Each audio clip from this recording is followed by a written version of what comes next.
सदा रहो गुरुदेव शरण में।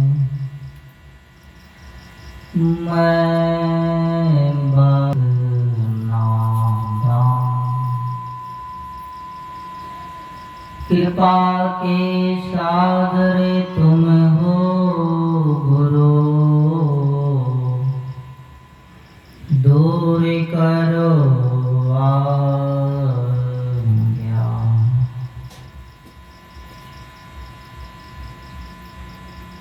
सकल भूल नाशक प्रभु,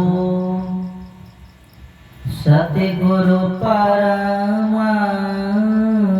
कृपा।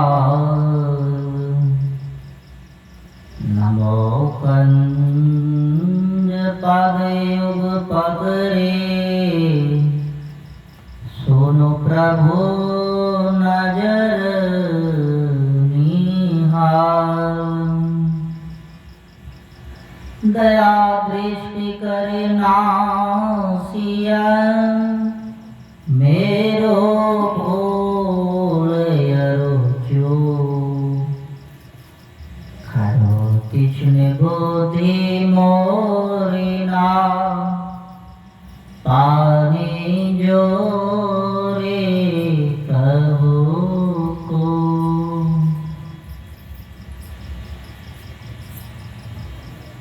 एक बार हम लोग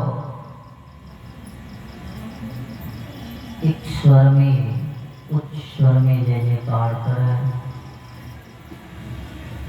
जो कि गुरु महाराज की जो जय जयकार करते हैं उनकी कृपा उन पर बरसने लगते हैं।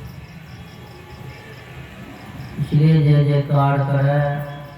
बोलिए प्रेम से श्री सद्गुरु महाराज की जय। श्री सद्गुरु महाराज की जय। श्री सद्गुरु महाराज की जय।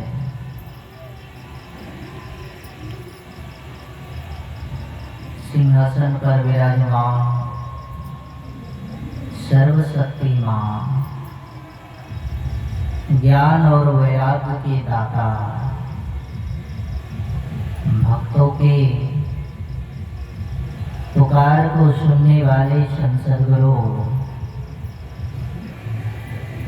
परमाराध्य जी महाराज के युगल पावन पदों में साष्टांग दंडवत नमन है। नमन है आचार्य धर्म गुरुदेव भगवान के युगल पावन पदों में साष्टांग दंडवत नमन है। नमन है हमारे परम श्रद्धेय गुरु भाई हरदी कोल से पधारे हुए हैं। इनका नाम आप लोग जानते हैं, स्वामी कृष्णानंद जी महाराज हैं। इन्हें भी सदा सदा पदवंदन है। नमन है मंच पर विराजमान परम स्नेही गायक गण को भी सदा सदा नमन है। नमन है हमारे परम स्नेही जो कि नाल पर सेवा दे रहे हैं, हमारे विद्यानंद जी महाराज को भी सदा सदा नमन है। नमन है इस धर्म के यज्ञ में उपस्थित महापुण्य आत्मा को सदा सदा नमन है। नमन है यह पावन धरती माता जिस धरातल पर सत्संग हो जाता है, कोई यज्ञ नहीं बचता है होने के लिए, कोई देवता आने के लिए नहीं बचता है। ये सत्संग ऐसी महायज्ञ है, सत्संग करा दिए समस्त देवता का आवागमन हो जाता है, समस्त तीर्थों का दर्शन हो जाता है, समस्त धर्मों का विराजमान हो जाता है। साथ साथ हमारे इस बेरनिया के जनता जनार्दन को भी सदा सदा पदबंधन है। नमन है दूर दराज से इस सत्संग को सुनने वाले इन महान पुण्य आत्मा को सदा सदा नमन है। तभी हम लोग सबसे उत्तम कर्म करने के लिए इस धर्म के यज्ञ में बैठे हैं। केवल बैठ जाएंगे तो कर्म करने का अगर ज्ञान नहीं होगा तो बैठना भी बेकार हो जाएगा। कर्म करने का ज्ञान अगर हो जाए, अगर करने का तरीका मालूम ना हो जाए तो यह बैठना और कर्म करना भी विफल हो जाएगा। इसीलिए शास्त्रों में आया है, कबीर साहब ने कहा, तीन लोग ना खंडते गुरुते बरा ना कोई, करता जो ना कर सके गुरु करे सो होय। गुरु की सामर्थ्य को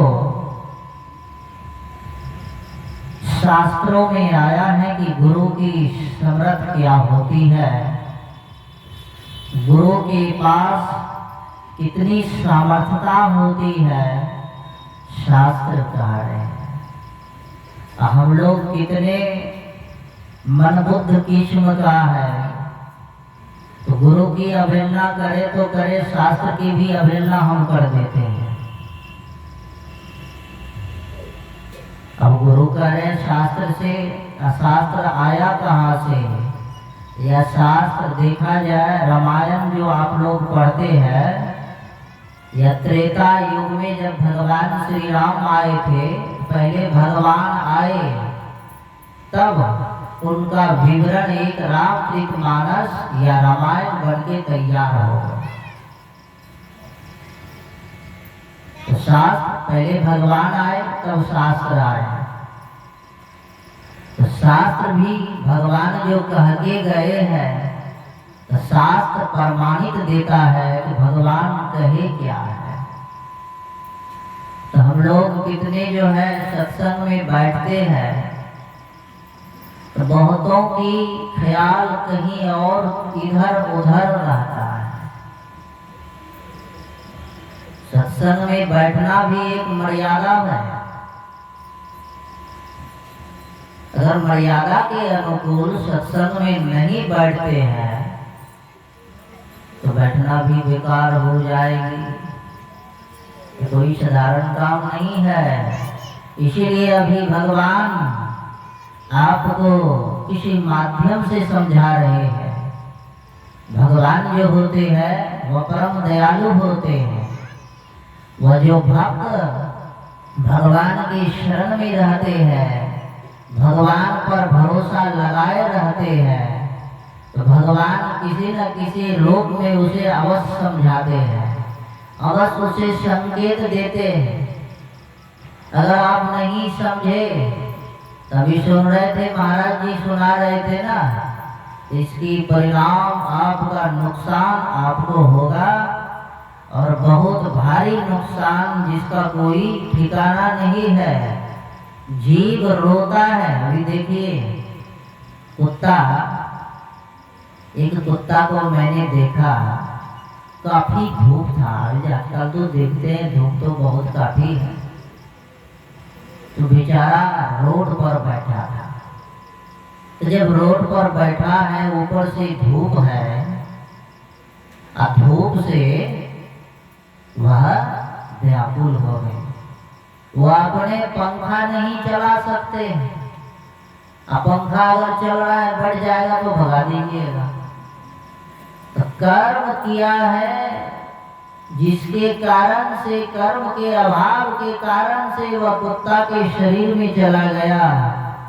इसी तरह से अगर आप लोग नहीं समझेंगे तो 84 लाख योनि तैयार है।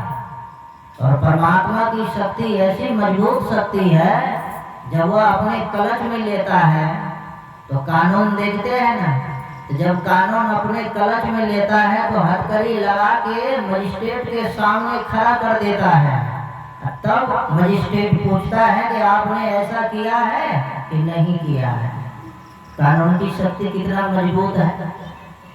जब कानून का शक्ति इतना मजबूत है, जो ब्रह्मांड के पूरा कानून को बनाया है, शास्त्र रूपी जो कानून निर्माण है, वह कितना मजबूत है। तो टस मस नहीं होने देगा और आपको पूरा अधीन में लेके तब आपको जो है जवाब पूछेगा। उस समय आप कुछ जवाब नहीं दे सकते। इसलिए अब मनुष्य शरीर जो मिला है, इसका आप लाभ उठा ले रहे हैं। आजकल हम लोग देखते हैं बड़ा बूढ़ा शरीर हो गया है, आत्मा बूढ़ा नहीं है। शरीर बूढ़ा दिखाई दे रहा है, अब चलने की तैयारी है। अब बोलने की मर्यादा नहीं है, साधु संत की पास बोलने का मर्यादा नहीं। जैसे घर द्वार में बोलते हैं, उसी तरह साधु संत बहुत मर्यादित पुरुष होते हैं। कहीं भी बोला जाए, वाणी की प्रयोग किया जाए। इसलिए पति के साथ अगर मर्यादित तरह से बात नहीं करेंगे, पति आप पर निराश हो जाए। साधु संत के साथ अगर मर्यादित तरह से बात नहीं करेंगे तो साधु संत नहीं कुछ कहे, लेकिन निराश भीतर से आत्मा को बड़ी चोट लगती है, दर्द होता है। इसलिए मर्यादा की बड़ी आवश्यकता है। ये ऐसी धर्म यज्ञ है, भगवान भी अपनी मर्यादा में रहने के लिए अपने गुरु से सीखते हैं। जब भगवान को मर्यादा गुरु सिखा सकते हैं, तो आप कहाँ के हैं? हिरनिया के रहने वाले हैं। तो आपको सिखाने वाले तो गुरु की आवश्यकता है कि नहीं? बिना गुरु से मर्यादा की ज्ञान नहीं हो सकता है। अभी जो जिनका विग्रह चित्र जिनके अवसर पर यह सत्संग हो रहा है, तो ये हमारे रोशन जी देखते हैं, गवर्नमेंट में हम एक सत्संग भवन बना रहे हैं, तो काफी मेहनत मुझे करना पड़ रहा है। इसका कोई वर्णन नहीं है। भले माध्यम हम हैं, लेकिन हमारे पीछे लगता है कोई शक्ति काम कर रहा है। इसलिए हमको थकावट महसूस नहीं होता। अभी भी हम बाहर से आ रहे हैं, तो इसको कह दिए थे हाँ तो जाना है तो जाना है, लेट सेट हो जाए तो हो जाए। इसलिए और उसमें तो मर्यादित बहुत आवश्यकता है। ये चल रहे थे बेचारा, तो इसका नानी जी डेट कर गए, गुजर गए। तो साथ में हम ही थे, फोन गया इसको यहाँ से, उधर से कहा पानी वानी पिला दो, तो चले गए। इन्होंने तो 10-15 दिन लगभग गाड़ी बंद ही, दूसरा गाड़ी से हम काम कर रहे हैं। स्वभाव ठीक है, थोड़ा सा कमी है। स्वभाव ठीक है, थोड़ा सा क्या कमी है, तो कोई नशा खा लेते हैं। तो शरीर जो है, इस शरीर में नशा जो डालते हैं हम, हमारे कितने भीतर में मन और मस्तिष्क को अशुद्ध करता है, चलायमान करती है और बुद्धि को अशुद्ध कर देती है और पवित्र हो जाता है। एक बार इन्होंने, अब नशा का पावर कितना है, इन्होंने भेजा एक ड्राइवर को, तो हमें चंदा वाला सामान को बेचना था, गेहूं चावल मक्का, तो गया, हमसे मिला, हम इंतजार में, हमके चलिए गाड़ी, तो देख लिया तो अब नहीं जाए। हम गए, वो महाराज आए आप क्या करने? कहते हैं रास्ता डैमेज है। मैंने जो बड़ा बड़ा बोड़ा है इधर ले लीजिए, फिर वहाँ से हम करवाएं। मैनेज करना सीखना चाहिए। तो चल दिए, हम कहे तो नहीं माना, हम भी क्या पूछे रोशन जी रुका, वो शराब के नशे में पावर में छोड़। ऐसी हालत है मनुष्य की। एक तो नशा, बाहर की नशा, एक काम की नशा, एक क्रोध की नशा है, एक लोभ की नशा है, एक अहंकार की नशा है। ये सब नशा ही है। एक धर्म की नशा है। कितने लोग सत्संग भी करा देते हैं, वो नशा लग जाता है, गांव में चर्चा करते हैं हमने जो सत्संग कराया। गांव में किसी को क्षमता नहीं। ये सब बोलने वाली बात नहीं है। अगर किसी को आप खिला दिए और 10 जगह बोल दिए तो पुण्य समाप्त हो जाएगा। किसी को दान दे दिए और 10 जगह बोल दिए तो दान का फल जो है यही बंटवारा हो गया। आगे जो मिलने वाला है वो निश्चित नहीं है मिलेगा। तो सब तरह की मनुष्य का मस्तिष्क है। देखने में लगता है मनुष्य, लेकिन सबका खोपड़ी अलग अलग है, भाग लगी। लेकिन मैंने देखा, एक आदमी को देखा मैंने सत्संग के प्रभाव से सुधार है, लेकिन मैंने देखा उसको कि कर्म की पावर इतना उसे सवार हो गई, खींच कर जो है उसे वहां लेके चला गया। तो पाप में शक्ति है। हम लोग जो भी कर्म करते हैं तो हम भूल जाएंगे, लेकिन परमात्मा भूलते नहीं है, ईश्वर भूलते नहीं है। हमें किसी न किसी अगर इस जन्म में दंड ना दे, लेकिन भोगना पड़े। हम लोग सबको गुरु महाराज से डर लगता है। हम लोग से भी कई तरह की कर्म हुआ है। क्या मनी बाबू, मनी बाबू हमारे बारे में जानते हैं, और हमारा तो ननियर भमेट में है, बगले में, और यहाँ के लोग बहुत लोग कम जानते हैं। उतना हम यहाँ आते जाते हैं। प्रथम बार हम आपको जानते हैं, तो ऐसे ही रोशन जी से थोड़ा क्रॉसिंग करते रहते हैं, तो बहुत अच्छी बात है। तो यह कर्म तो बहुत हुआ, लेकिन सुधरते सुधरते धीरा सुधर रहा भी है। पूरा तरह से हम सुधरे नहीं, अभी भी कुछ न कुछ अवगुण है। भले हमें दिखाई ना दे, लेकिन आप लोग को जरूर दिखाई दे। किसी किसी को दिखाई दे, वो हमें कहता है, और हमें कहता है, हमें बुरा नहीं लगता है कि हमने कोई गलती हुआ होगा इसलिए कह दिए होंगे। इसलिए मैं आप लोग से आग्रह करना चाहता हूँ कि चलती फिरती देख रहे थे, जिससे आप बात कर रहे थे, हाल समाचार पूछ रहे थे, और वह चली गई। चली तो गई, शरीर लेके चली गई, शरीर यहीं रह गई, शरीर साथ में नहीं गए। लेकिन गई कहाँ, ना तो आपको मालूम है ना हमें मालूम है। लेकिन शास्त्र कहता है कि कर्म जो है, कर्म का फल जो बचा होगा, अगर दीक्षा लिए होंगे फिर मनुष्य शरीर में ट्रांसफर कर देंगे, फिर भेजेंगे। भले बिरनियान नहीं आवे किसी का नानी बन के, लेकिन कहीं से कहीं जरूर जाएगा। ऐसा नहीं एक बार आपका नानी बन गया क्या दोबारा नानी बनेगा? एक बार आपका माता पिता बन गए तो ये दोबारा के माता पिता ही नहीं बनेंगे। ट्रांसफॉर्मर ही चेंज हो जाता है, और इस तरह से चेंज होगा तो दूसरे जन्म में आप पहचान भी नहीं पाएंगे कि ये नाना था कि ये नानी थी, ये दादा थे कि ये दादी थी, पिताजी थे कि पिताजी। चेंज हो जाएगा। तो परमात्मा की मर्मज्ञ है, इसलिए आप लोग समझिए इस बात को।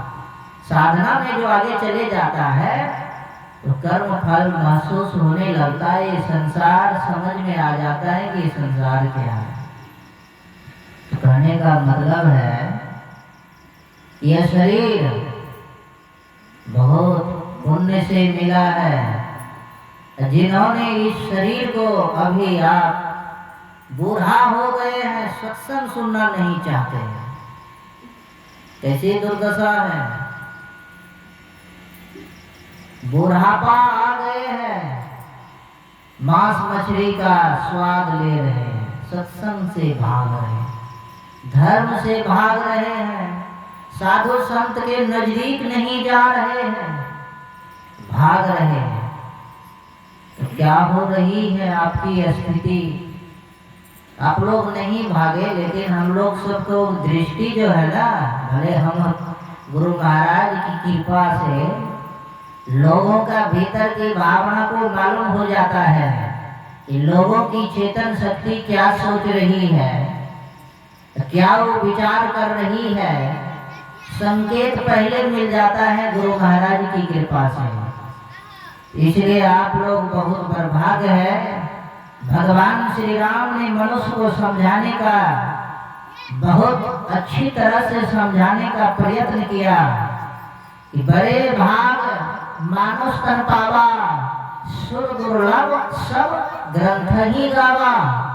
बड़े भाग से यह शरीर मिला है। अगर इस शरीर को आप विषय वासना में लगा दिए तो अंतकाल पछताना पड़ेगा।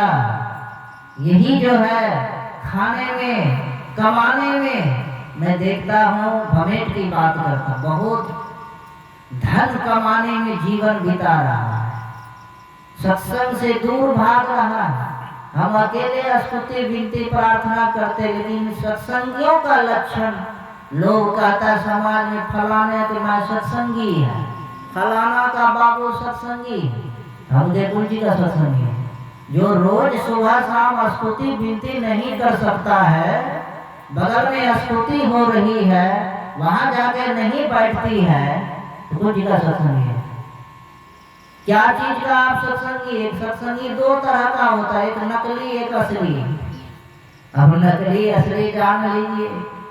तो नकली है खाली नाम का, कभी कभी किए, कभी नहीं किए, कभी झूठ भी बोल दिए, कभी मतलब सबरंगा में जीवन है। असली क्या है? लाख मुसीबत आ जाए, लाख काम पड़ा हुआ है, लेकिन अगर स्तुति का समय